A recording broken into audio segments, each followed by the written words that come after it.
Welcome to NHRDI Talks. This series focuses on the new human narrative that's emerging. Today, we are applying a human-first lens to provide context on the main topics at play in our rapidly evolving world. NHRDI Talks is designed to connect like-minded people around these themes and bring about a greater awareness of the many changes unfolding around us. This series was ideated by Moritz Vansenbeek, board member of NHRDI, the New Human Research-Driven Initiatives, a 501c3 nonprofit organization. The ideas shared here are perspectives to consider, not conclusions. You are encouraged to explore them, question them, and develop your own thinking. For more information, visit newhumanresearch.org/talks.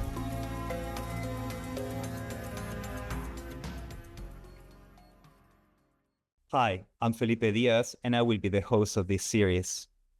NHRDI Talks is created to help people connect with the vision, the mission, and the purpose of NHRDI by hearing firsthand about the main themes that are shaping humanity today. Our goal is to connect with like-minded people around these topics and bring about an awareness on the change that's emerging. This is an introductory 6-episode sequence to the series, and today, in this first episode, I'm joined by Moritz Vansenbeek and Phoebe Manalan, both board members of NHRDI. Their work revolves around activating human potential, helping people enhance and grow their capabilities, and optimize their presence and performance in today's ever-changing world. Welcome to the show. Thank you for the warm welcome. So I want to start the conversation by asking, what is a new human exactly, and how would you define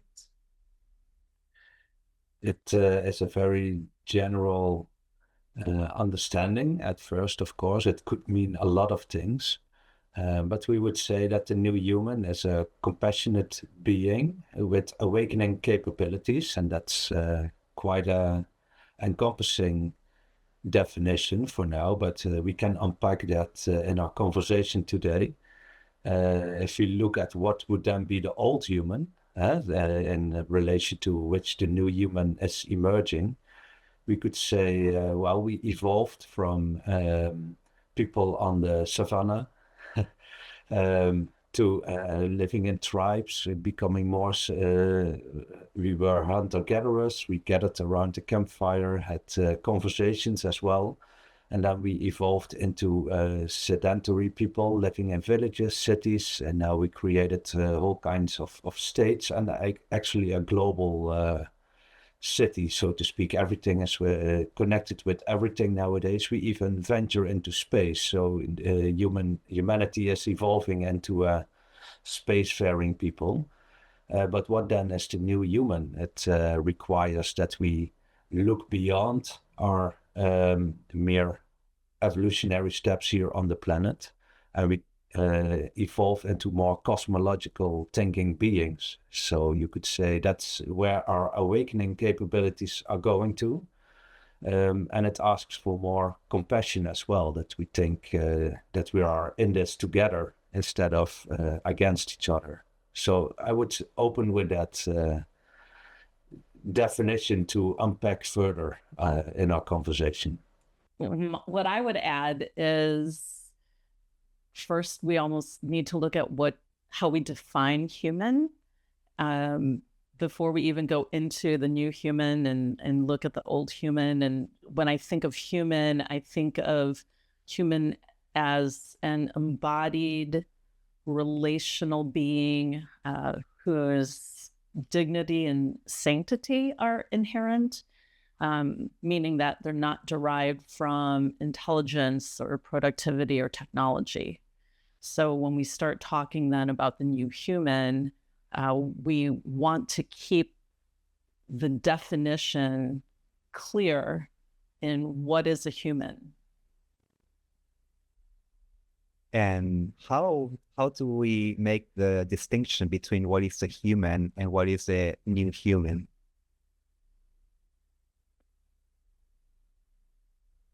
When we're talking about new human, I think we're talking about how the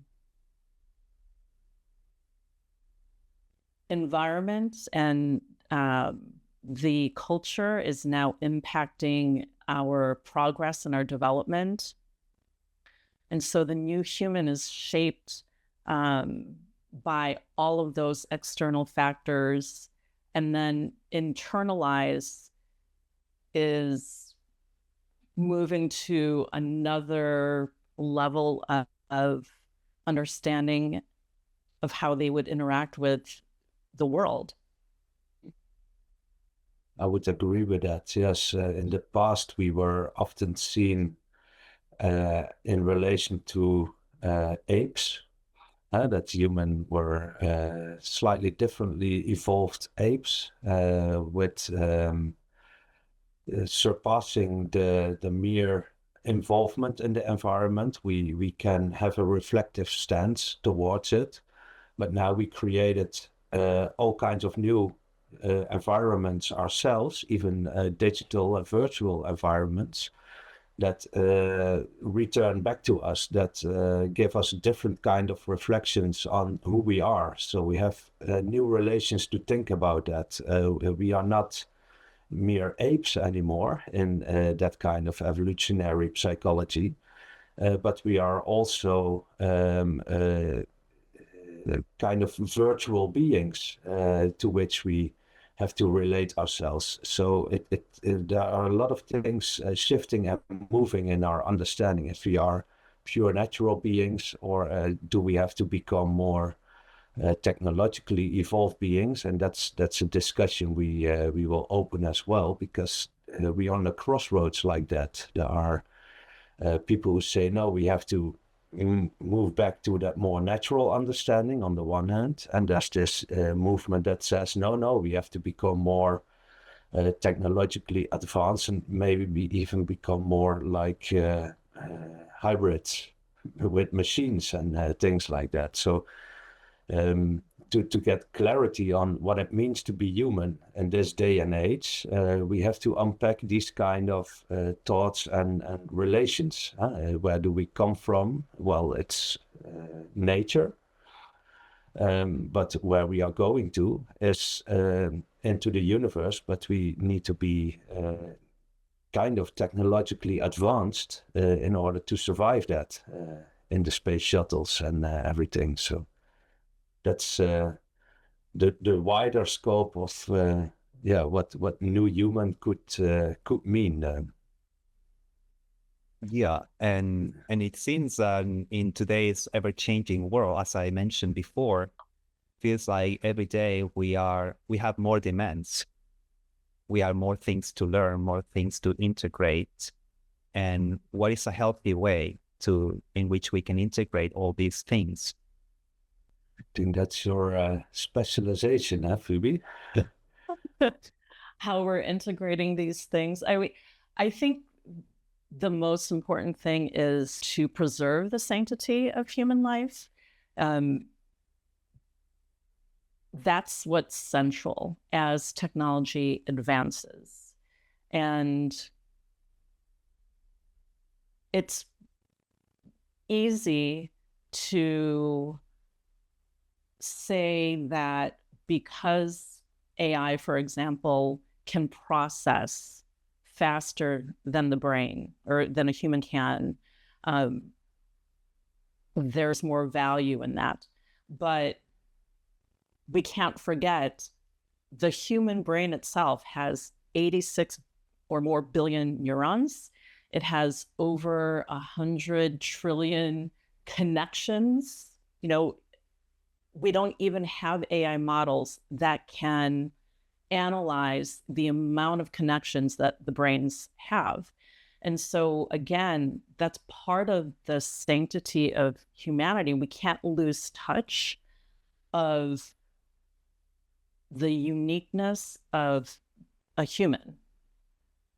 Even though we may not have the speed of processing that information, the technology cannot replace that uniqueness of the human brain, for example, and how we're adaptive and how we're relational and how we create meanings based on those connections. And so when we look at how do we then interact with technology, technology then can be directed by humans and give meaning to the outputs that we get from the technology, and then how we maybe combine that together to be able to create a better world.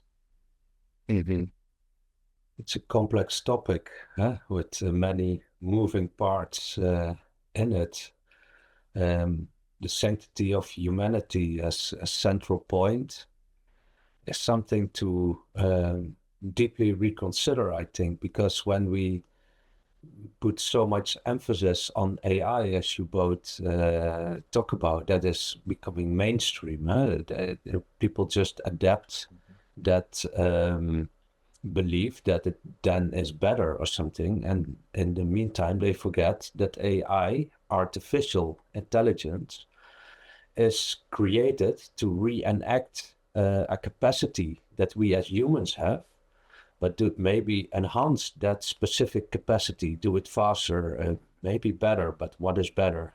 We as humans decide. We have to go back to our sanctity to deeply feel, experience, understand what actually is good, what could be better in relation to that.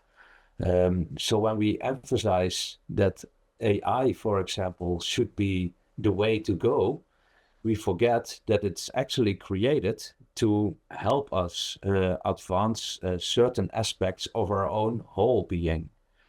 And that is what Phoebe just mentioned before. We have to learn to reconnect again with that wholeness, which is in the billions of complexity processes that artificial intelligence cannot completely reenact now. So we have to reverse that mainstream understanding again, like why do we create technology in the first place? It's to help us. It's to make some things easier for us so we can put more energy, attention to things that are hard. And what is hard is to feel sometimes compassion when things are rough going. So these are just some thoughts that might clarify where we are in how to re-understand these kind of relations that we are in. Where do we want to advance into? What is the new human? I truly believe that the mission of NHRDI is to help people advance that understanding that the new human is a more whole, integrated, compassionate being that puts the sanctity of our wholeness first in relation to where technology could then help assist us in doing good, doing better, and move humanity forward in a compassionate way instead of a warlike way. So, And Yeah. I was going to say, I was just going to add to what you were saying. We want to be careful that we're not measuring human worth according to their ability to process information or the speed that they can compute, because there's more to a human being, as you were saying. The wholeness of a human being is the creativity. It is the relational aspect. It's the adaptive nature. It's our consciousness and wisdom, all of that rolled into one, not just our ability to compute and make decisions on a logic only basis. So yeah, we want to be careful of making sure that we're not measuring human worth by machine standards. but instead do the opposite, measuring computational worth to what is deeply human worth. Yeah. Totally subscribe to that. Yeah. Yeah, and of course, we don't want to be dominated by all this technology, but as you mentioned before, we want to use it as a tool. So before we move on to the next section, I would like to give a summary of what we have just discussed about the definition of the new human. And please correct me if you don't agree with my own recap. But for me, the new human seems to be like the person who has activated this deepest unknown potential and who also has a healthy relationship with technology instead of being dominated by it. Right. Exactly, and what Nerdy is also advancing in that respect is that's why we are research driven. There are very beautiful investigations and what is that dormant potential within us that we can activate to enhance our typical sanctity.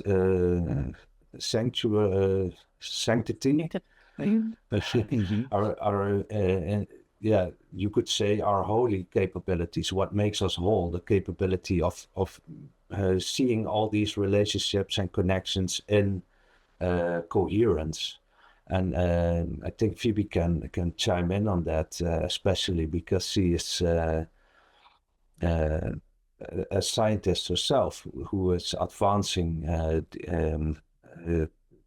certain tools to help stimulate awakening these capabilities within us. I mean, measuring them for sure. I would say, to recap, the new human honors the sanctity of humanity while responsibly stewarding the advanced technology. I love the way that sounds, especially when you speak of the sanctity of our humanity. I really love the way that sounds. It's like honoring who we are first and then integrating all the new things that we have to in this world that's, changing and evolving and changing and evolving again and again. Yeah. Exactly. Yeah. And technology can extend the capacity or the capabilities of humans, but it cannot create meaning or confer human worth. Right. So that's the limitation of technology, and that's the beauty of humanity. In line with today's topic, the philosophical perspectives and the narratives that we are developing that are in a way also then describing and streamlining our understanding of evolution, are deeply inspired by these kind of reflections, so to speak. The philosophical aspect of the new human is that we are a whole being, interrelated with one another, and in ourselves we have all these interrelational aspects that put forward a human being, someone who is an individual and has an individual word, but it is always that individual word is always in relation to other human beings first. Secondly, to what we might see as virtual identities or all kinds of perceptions of identities. So that's one thing, and the narrative that's connected to that is where did we come from? Huh? The old narrative, but it's not that old anyway. It's since Darwin, we could say we are apes that evolved into something else. But before the narrative was in the Middle Ages that we were God-sent beings. There's now a new narrative also evolving that we were here seeded by extraterrestrials. That's quite a different narrative to consider as well, which opens up other dimensions of thought. And some narratives say, well, we were here planted by very advanced technologies that were developed by other civilizations in the universe. So that's why we want to become more robotic as well, because that's what the robots created. So they want to recreate that. What kind of narrative do we feel connected with? What do we really believe? What is the deeper truth there? And I think that's really important to research as well. And that's why we are a research-driven organization as well. How does that tie into our daily living, our daily understanding? What kind of narrative do we fall into or do we believe? Should it be a purely scientific narrative? Should it be an ethical narrative? Should it be a religious narrative? Should it be a more daily human-to-human narrative? And so that's kind of a summary of what we try to accomplish with the initiatives that we support as well. Mm-hmm. And I do want to put this out there just because I don't want people listening to our talks and maybe not connect with what we're talking about. Because at the core of what we are doing at NHRDI is to put humans first and to connect with people. It's why we have the initiatives. It's why we're taking the research and making sure that we support research in a way that gives back or can impact the community and impact society. And when we use the words like evolve and evolution, I think some people may think about the topic that we're talking about, this new human that is going to be evolving, for example. And I just want to maybe bring to light or bring some caution there, because there could be a standard that is set that if you are not a new human, you are less of a human, right? There's something about dignity that is then attacked by almost putting us on this hierarchy. But if we look at evolution from a standpoint of development, like biological or psychological development, it helps preserve that dignity. It helps preserve the sanctity, because development changes function. It doesn't change dignity. And what we're really at the heart of what we're talking about is, how is the new human going to function, right, in the context of the technology that's emerging? And we want to make sure that whatever we're developing into, it is going to preserve that sanctity. It's going to preserve that dignity. You know, just think of a child or an adult that has cognitive decline. They don't have less worth of a human, even though their brain is functioning differently, right? And so I just want to make sure that we're cautious when we're having these conversations, that we're not putting a value on the new human based on how we're evolving, right? Or developing or not developing. So that's one of the things that I just wanted to say, because we don't want to assume that consciousness is going to be granting a certain value. I believe that everybody is on their own journey, and the hope is through these talks, we're moving in the same direction of what we consider the new human to be, like what Moritz, you're saying, being more compassionate and being a more holistic human. I totally subscribe to that, yeah, because it's often seen, for example, as a deficiency when someone has Down syndrome or something, but Right. they can give us a new understanding of love, of connection. They can be very warm or very creative in a different way. So why is that necessarily seen as a deficiency? It's we are, and I think that's part of understanding what the new human is that we don't see that as not good or less value or a deficiency, but as we can see it as part of a spectrum of the wholeness that humanity is. And when we immerse ourselves in that kind of understanding, then the new human emerges, which is then, as a consequence, um, not win-lose competitive, but and also not necessarily win-win competitive, but collaborative and even transcending collaboration into harmonized operational initiatives, something like that.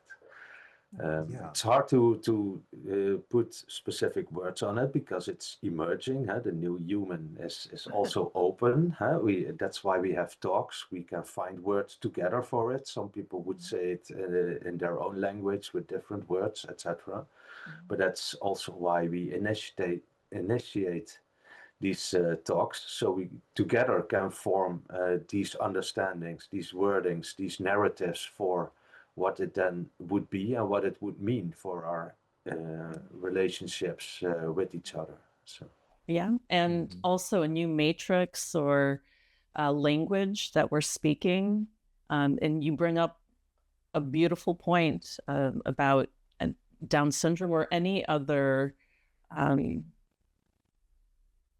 group of people that typically are marginalized, because they all have dignity, right? As a human, there's a level of dignity, whether you can see past that condition or not. But dignity, it's the condition. Dignity is the condition that makes growth meaningful in the first place.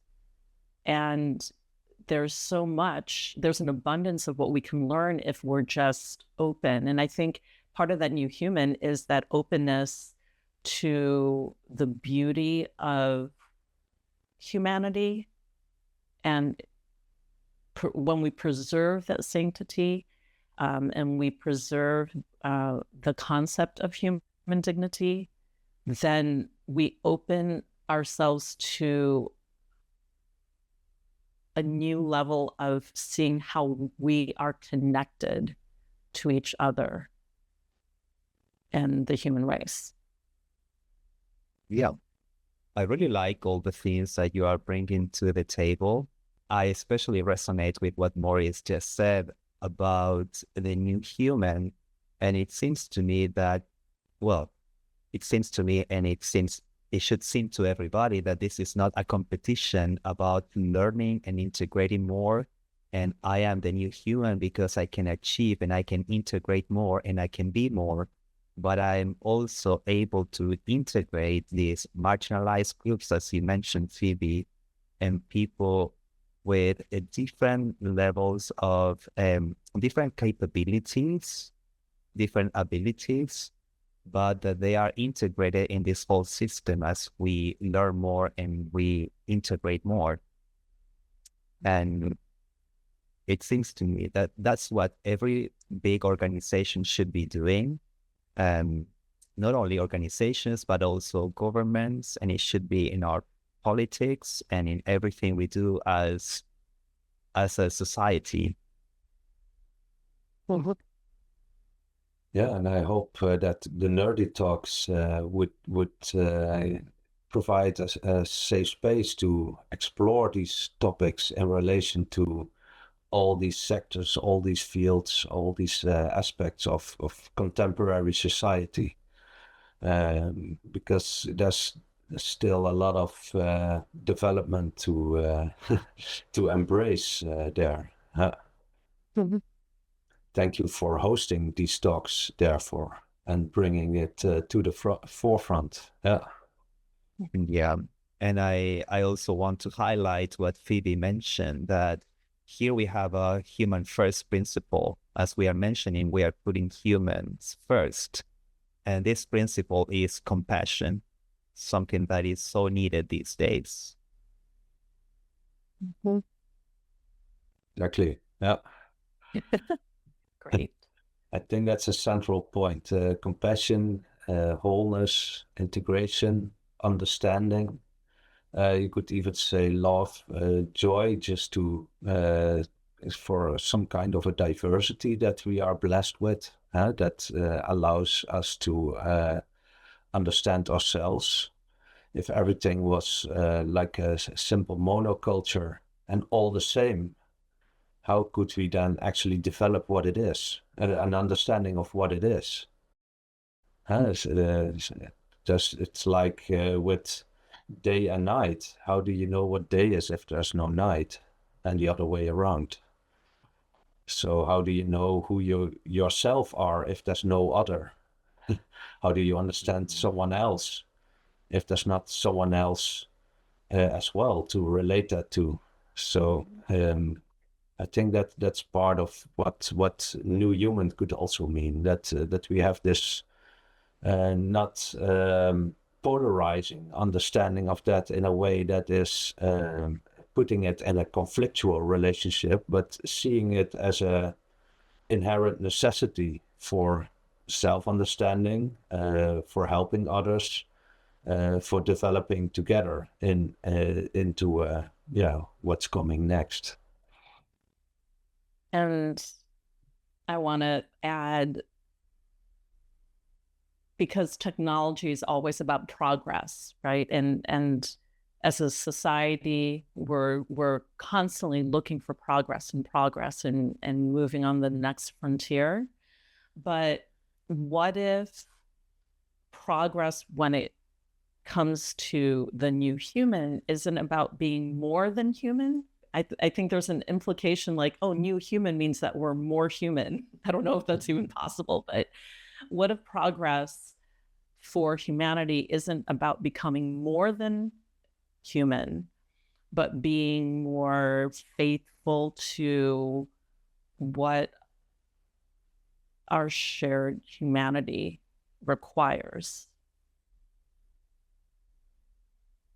Yeah, we don't necessarily need an update like software on a computer needs a regular update.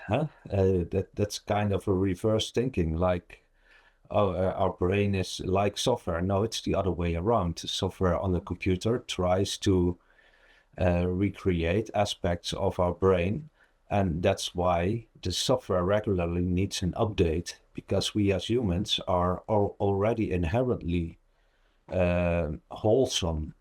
We have that capability already inside of us, and I think the new human that is emerging is the human that learns how to understand that better, embody that more, that understanding, instead of needing technology to learn that from. So it's good that we have technologies that help us in like this talk, that connects us, that brings us together in other ways.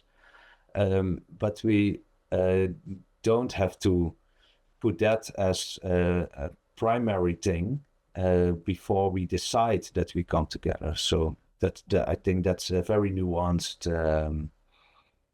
discernment to make there. And that's, I think, part of what the new human is also about. It's learning how to discern these kind of nuanced relational aspects of our lives, so to speak. So I hope that makes a bit of sense.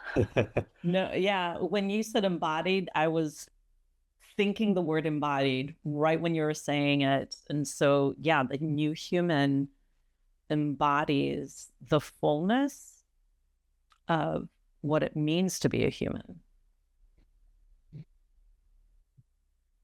Yeah, in a more explicit way, and not in a mere implicit way, not by trying to gain something solely, but more like a natural expression, instead of necessarily needing artificial things for that. It could assist, but it shouldn't be. I think, at least, it shouldn't be the artificial things first. Yeah, there's so much to say that I don't even know how to start because as I hear you guys speak, um, I feel a little bit behind as a human. I don't know if I'm a new human, but I do have this desire to be part of this. It's not like a leading group, but if you can help me here with my words, but I would like to be part of this construction crew, if you will, where we bring about more awareness to our loved ones, to the people who are closer to us, because it's maybe the easiest way to bring about this awareness so that more people are involved, more people are responsible for their contributions to the world. And instead of, spending hours and hours on social media or just, wasting their time, maybe we can put more attention to these topics that will make us come closer as humans, which is my desire, because I get to see this on a daily basis, how people are disconnected from themselves, thus disconnected from the world. And again, technology playing, this role, and many people not using it as a tool, but more as an entertainment tool.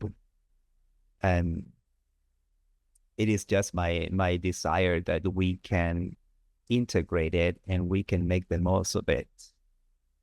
And there was something that we mentioned before, and it is, I have it written down somewhere here, and that is to use technology, not being dominated by it. I think I mentioned this already. Yeah, it comes in everyday steps, little things like when you're in traffic, for example, instead of becoming aggressive, let someone just come in front, huh? Something like that. Or when waiting in a line, make a little talk with someone, or give a genuine compliment, or all these kind of little things could be a contribution to that. So yeah, the other day I don't remember if I was reading this book or if I was watching this video on YouTube, where they would say that we are so dominated by technology and that cannot even spend a single minute with ourselves. And they would give this example that when we are waiting for the traffic lights, sometimes instead of looking around, appreciating something, we grab our phones and we check if we have a message. When we are waiting in line for at the supermarket, again, we check our phones. And I sometimes catch myself doing it. And I believe you might as well relate to this, or maybe people who are watching this series will relate to that. So how can we there's not not get necessarily something wrong with it, huh? When you do that. It could also, and that's why it's social media. If you then send a gentle message to someone instead of a hate troll message or something, that's already a huge difference than when you're still using technology. And the other thing is indeed to put it aside for a while and actually directly engage with a real physical human being who you're standing in line with. And that could open quite some understanding, even if it's a person you would otherwise not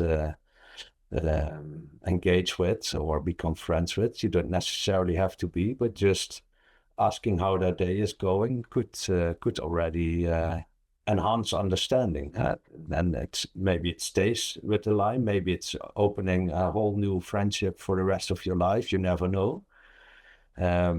But it are these slight little changes, I think, that would define what the new human could be, that is emerging, that we become really aware of these little decisive moments.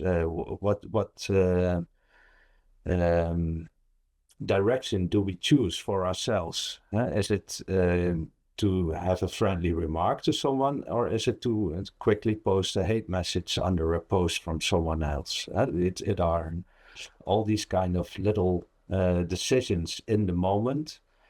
And I think that's where the new human is evolving into, to become very much aware of when we do it, why we do it, how we can do it differently. And I hope these talks contribute a little bit to that understanding. Yeah, absolutely. Yeah, it seems to me that what you are saying many times needs to be intentional, because in my own experience, I sometimes want to talk to somebody while waiting in line for anything, for the bus or at the supermarket. But many people get shy, and we have become so absorbed in our own stuff, our own problems, our own issues, individualistic, I would call it. And many times, even if I want to, I don't do it. So it seems to me that all these things need to be more intentional. I found myself sometimes interacting with strangers on the street. The other day, I told a lady how beautiful their dogs were. And that very simple interaction really made my day. But I wish those things would happen more often.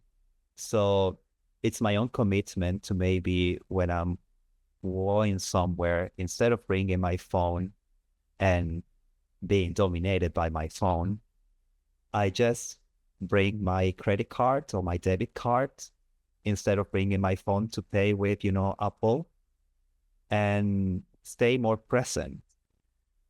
And also, I ride my bike very often. Instead of bringing my phone, maybe I don't.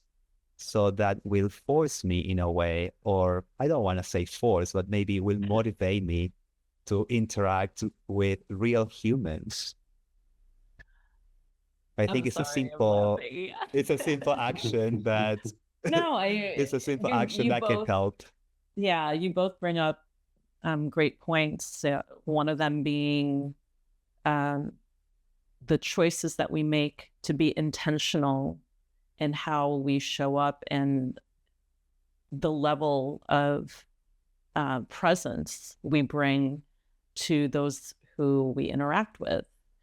And more, I have a daughter that's in her teens, but she's gotten rid of certain social media.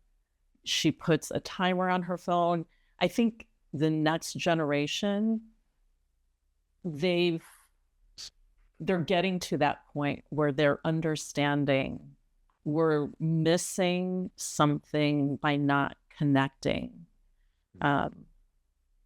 and getting lost. There's a lot of noise that comes through the technology, and whether the noise is you're getting too much information that you have to make decisions about. So, because you're using AI to help you with work, and you get buried in all that information, and you go down this rabbit hole and you emerge. Exactly. And you don't even know where you went and how you got there.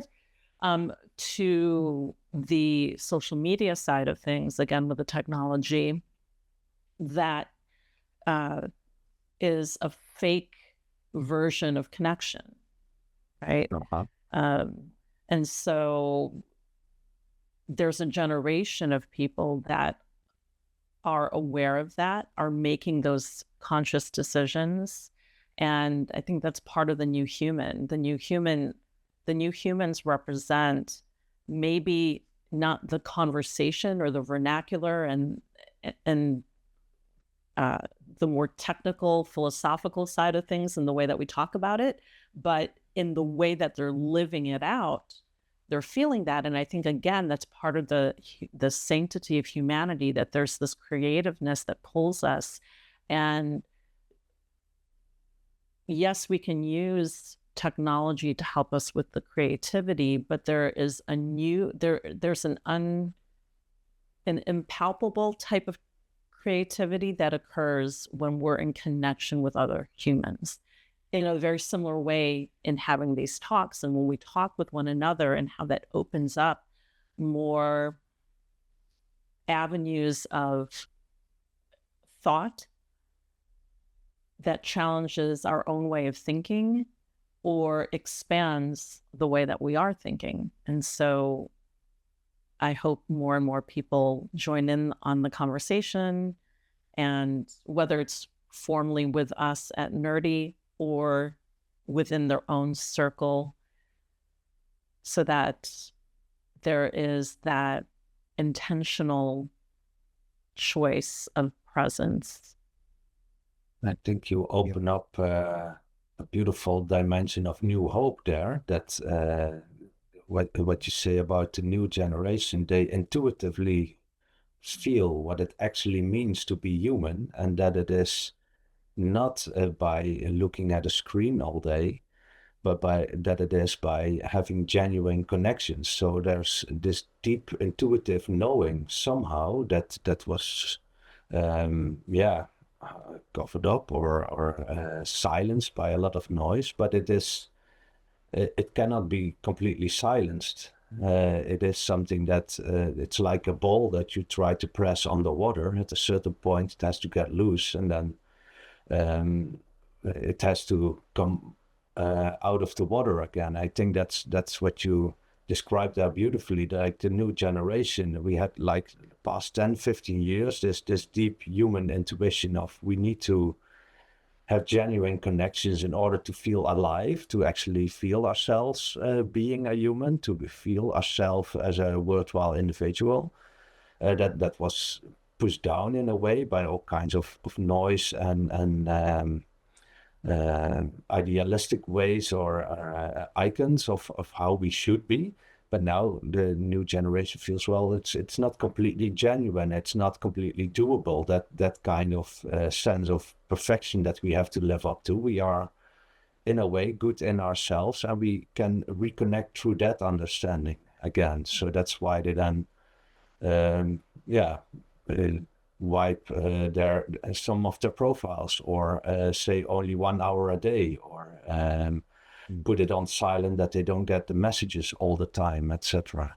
I think that's a beautiful signal that goes over the noise of what new human then actually could be in relation to all the new developments in terms of technology and societal changes, etc.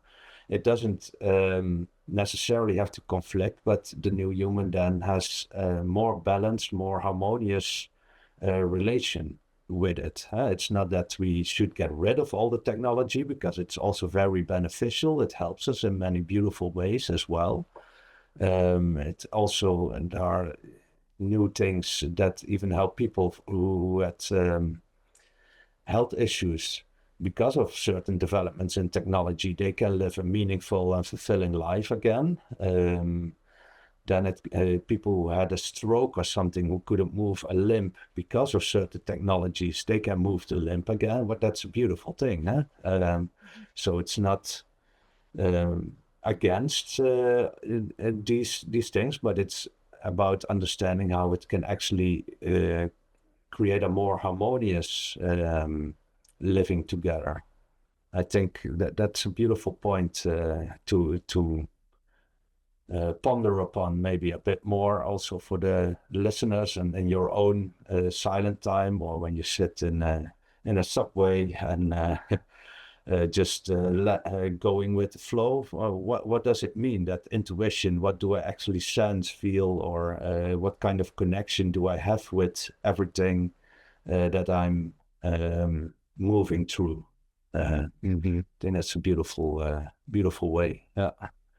Yeah. As I hear you speak, I keep thinking about all the daily things that I get to see on the subway, on the streets, even my own practice. Like, for example, when I catch the subway, I often count how many people are checking their phones and how many are reading a book, or just, looking around. many people seem to be so focused on their phones that they don't even are aware of who is around, what's going on around you.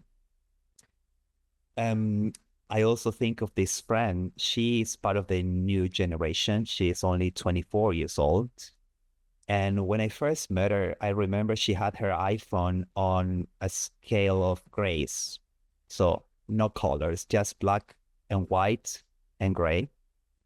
And I asked her, why do you do this? What's the reason?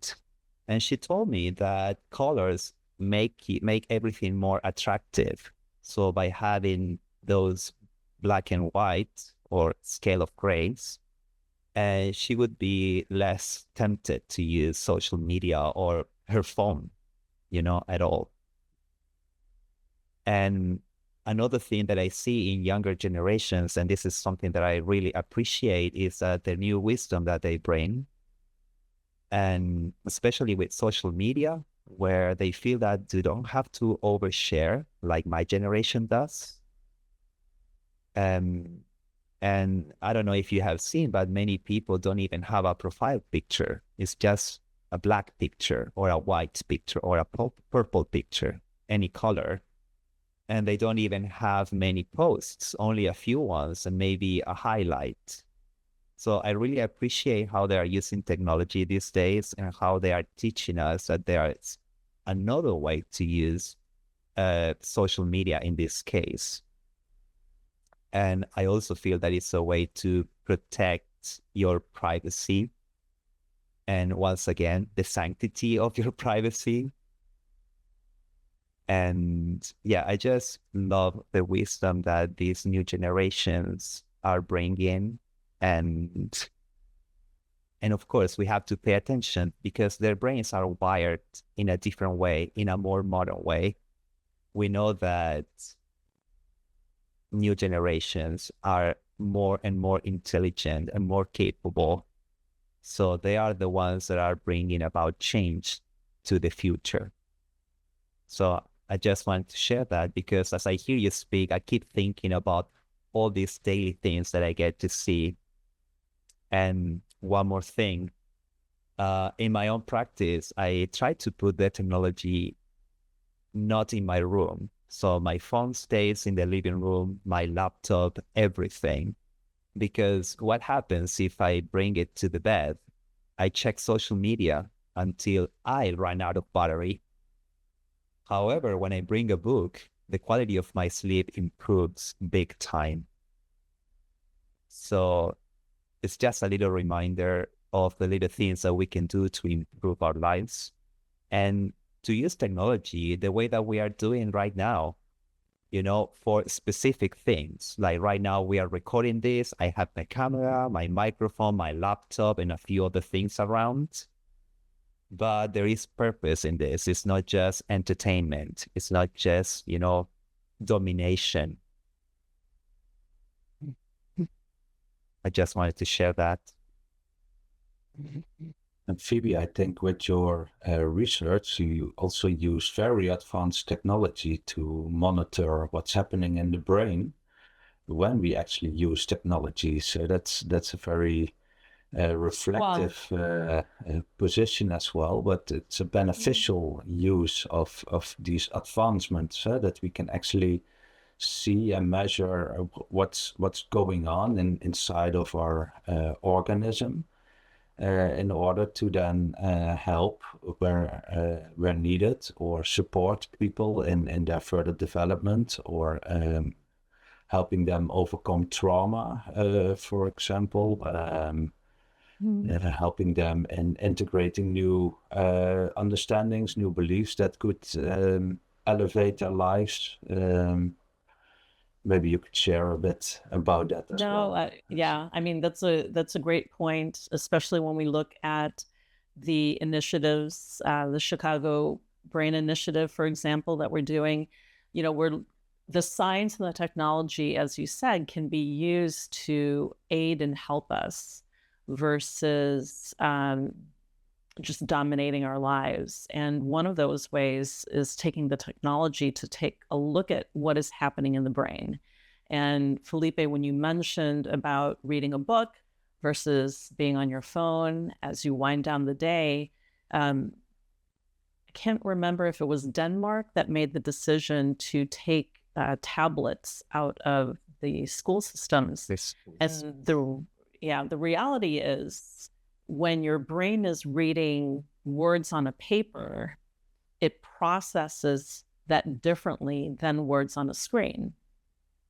And so that's just one little thing that we know about how the brain works, and why I'm sure there's a connection with the decision they made to go back to physical books. Now, is it good for the planet and economical? Probably not, because you can house so many books on a tablet versus having physical books and having to print those out. But I'm sure we'll find our way, right, to get to the other side of that equation. But yeah, when we're looking at the brain, the technology exists that we can actually look at the transition from consciousness or subconscious to conscious. And within milliseconds of the body taking in information, we can actually track that in the brain through the technology, which there's some research that looks at consciousness and what is happening. Are we more conscious?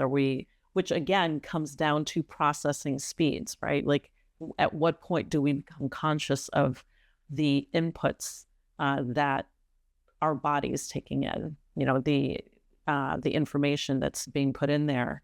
But again, when we look at the sanctity of the brain, and we can look at how different brains with different I don't want to say conditions, but different states of the brain, we can take a look at how they function and what can help improve that. And there's something to be said, like what you had mentioned before, about compassion. Compassion comes from a different, my friend did a study on this for her dissertation. Compassion comes from a different part of the brain than empathy does. And that's powerful in and of itself, to know and to be able to see the science behind that. So that's why we look at research, but not for research's sake. We look at research to be able to point in how we can improve our human connectedness, why things work the way they do and why they do not. So that's what you're looking for. That's a beautiful thing, because I know about these technologies, sound therapies, for example, that could then stimulate these different areas of the brain that could therefore then elicit these experiences of empathy, compassion, love, understanding. So then it is a lived experience.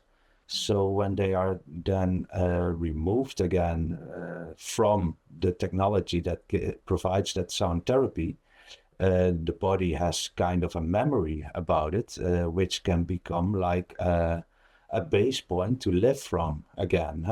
You then actually have choice. You have an awareness of what's also possible, of what's also there, of what's also part of your capabilities, your potential. And because of that awareness, you have some kind of a choice you can make. And when you know what could be and have a lived experience of what actually feels better or could be better and could elicit better feelings, why not then choose for it? So that's a beautiful developmental loop that could be initiated through that specific research with benevolent use of specific new advanced technologies. So thank you for sharing that. Yeah, it's very insightful to know that that it's happening in the noggin. Yeah, last night I'm reading this book, Atomic Habits. You might have heard of it. Yes. And they mention that there is one part of the brain that when you think of going on vacation gets activated. But then when you are actually on vacation, there is another part of the brain that is enjoying it or not. So the book said that many times thinking about going on holiday might be more exciting than to be on the actual holiday. And there was something like what you are saying, Phoebe, made me think of that chapter of the book. And I just want to go back to another thing that we've been discussing in this episode, and it is about this dormant potential that we often talk about. And because in this ever-changing world and all this technology that is right here, every single minute of the day, how do we get people to make more conscious decisions that will improve the quality of their lives and that at the same time will protect the sanctity of being human? Because these days it's so easy to eat, junk food because it gives you all these stimuli.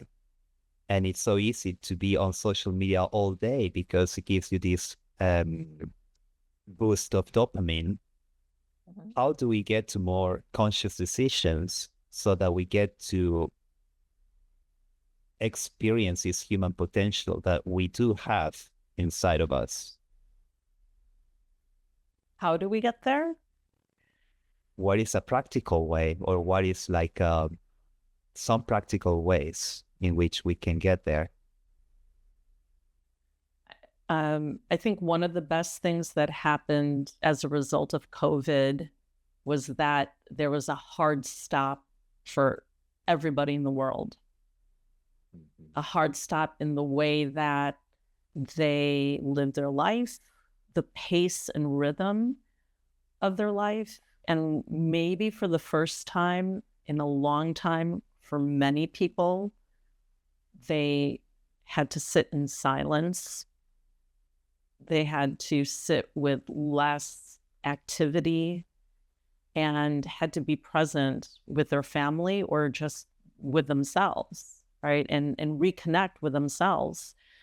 So we've already had the opportunity as globally, right? This is a shared experience globally. There aren't that many on that scale that have occurred that impacted everyone at the same time. So we've already had that experience. The question is, how have you responded as a result once things were, quote unquote, back to normal, that you were able to go back to your life?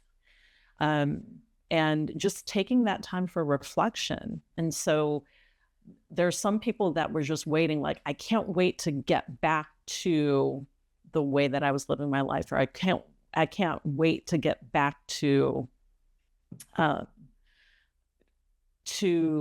life the way that it was. And it's never going to go back to that. We can try, but there has been an inherent shift, right, in humanity, and we're all connected with one another. And so what is the most practical way? It's to sit back and reflect. And what was revealed, because I think many people were surprised, but what was revealed within your inner self, within your inner conversation, what was revealed to you about how you interacted with the world and what was going on with your life, and what decisions can bring you back to the things that matter most, right? So hopefully there was some sort of recalibration that happened or that occurred. And if it hasn't, maybe our talk will help encourage you to get to a space of quiet so that you can reflect and get to a place of prioritizing what matters most and taking stock into the way that you show up as a human in relationship to other people around you. Yeah. COVID time was such a blessing in disguise. In a way, it was also very telling that certain animals would come back to areas that were abandoned, and some nature Sure. was recovering because there wasn't that much traffic for a while. So it's very interesting that it actually helped us become aware of these larger processes and interconnectedness with the natural world actually again. And it's also maybe a daily thing or a weekly thing that especially for people in crowded cities, that they go to a park or a beach or a forest every now and then to get out of the concrete jungle to find that kind of reconnection. That could be a daily, a weekly, or a monthly practice or something like that. That could be really beneficial. Moritz. I do that regularly, yeah. Yeah, you do that on a regular basis. And there is a concept of grounding. We're not going to go into that, but on a macro level, what you're talking about is connecting with the rhythm, right? The frequency. So there's frequency of our brains. There's the frequency of our cells. There's a frequency in our environment. And yes, technology has its own frequency as well. And, there's a lot of EMF around us, and those frequencies act on our body. That is the type of noise that people do not think about. But when we are in nature, then we reconnect to the Schumann frequency, which is the frequency of the earth, which is what gives us our sanity and keeps us connected and grounded. So, yes. Yes, I was thinking that the Schumann frequency, was reading about it yesterday and listened to an audio before our call about the Schumann resonance. And in the concrete world, it's actually excluded from our own organic being, and that disharmonizes. It could be disharmonizing if you don't regularly find connection with that again. And there are also places on Earth where it's very healthy then to just stand. There are other places where you feel like the vertical frequencies are slightly off. So that's why probably some certain villages or cities never have grown there, although it could have been a nice place to build. It's very interesting to think these things through, these more energetic and frequential dimensions of our existence. I think the new human is becoming more aware of this too. It's in relation to new insights from science, but also by becoming very much aware of the disconnection from it, which the intuition we talked about before has a silent voice of bringing us back to it. Now, technology could help then in reconnect with it, even when you're in the concrete jungle, by what I mentioned before, the sound therapy, for example. If you cannot go to a natural area, that could be a good alternative, maybe to do that daily. Listen to these kind of audios to reharmonize your energetic frequency system. But yeah, what would beat the original?